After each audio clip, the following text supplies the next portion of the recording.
Hey guys, this is my review for Homefront. So in this game, you play as an American who is trying to fight Korea, who has invaded America and basically taken it over. So the main idea is that you're stuck inside this walled area, and then you have to complete missions with the resistance to try and fight your way out and try and stop Korea, basically. So the main idea is that Korea, basically North Korea and South Korea, have joined up and become this ultimate force, and then have gone out and started invading countries all around the world, and then they've basically taken over America. So yeah, the main combat sort of thing in this game is just shooting. There's not really any other sort of things you do. You get to control like a UAV, and you get to go in a helicopter. You get to man a gun inside of a car. You also get this cool car called Goliath, which you can control and use binocular type things to mark targets, and then it'll shoot things for you. But basically, most of the combat in this game is just with like a machine gun or a sniper rifle, whatever gun you're using at the time. There's not a huge variety in guns, but you're not always using the same gun, so it doesn't get like overly repetitive or boring. This game is incredibly short though. You're looking at probably between 3.5 and 5 hours. Like it's not long at all. It's 7 stages. They each take about 30-ish minutes, I'd say. Probably less on some, longer on others, but average would be 30. It's really, really annoying in this game because, like, whenever you try to do something or you're doing a mission, you have to wait for the other people on your team. Like, the AI has to do the actual things. So, like, you can't open a door, you have to wait for your AI to open it, and then you have to wait for each of your team members to individually walk through the door first before you. So, a lot of the time in this game, it just feels like you're waiting for other people to keep up with you. So, it's just really, really annoying. Also, I think on a couple stages, it's almost like as though it has like infinite spawning, so you sort of just have to rush certain parts so that they'll stop spawning, which really annoys me in games, especially shooting games when you're like running out of ammo and stuff.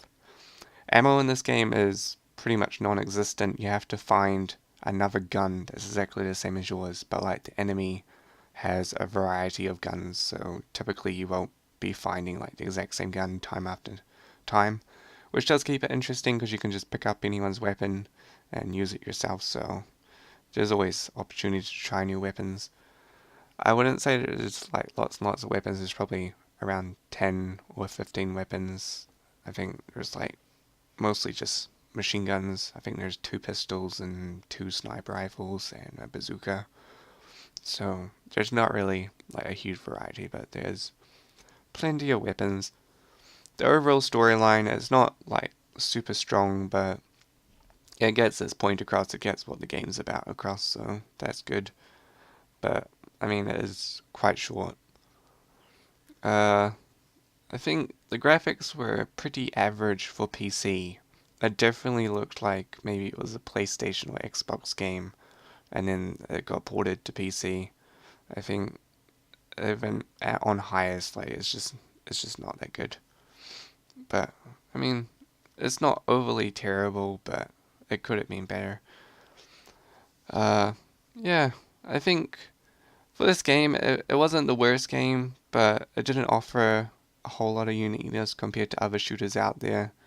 It sort of just felt like, I don't know, like a slightly cheaper version of Call of Duty, but it was still good. It's got a different story to a lot of the other games that I've played.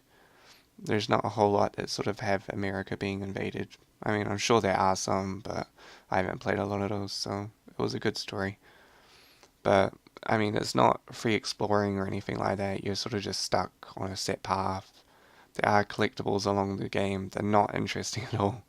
I think in the first level they like blatantly just place them in your way, so I didn't really bother with them. But the game, it's always like you have to be following someone, or you have to be going to an objective. You can't go off it. So the whole idea of going out and finding collectibles just seemed quite stupid because you're always being told to like rush towards something. So I was kind of disappointed in that aspect. But I mean, I don't particularly like collectibles in games anyway, so but the ones in this game were definitely disappointing.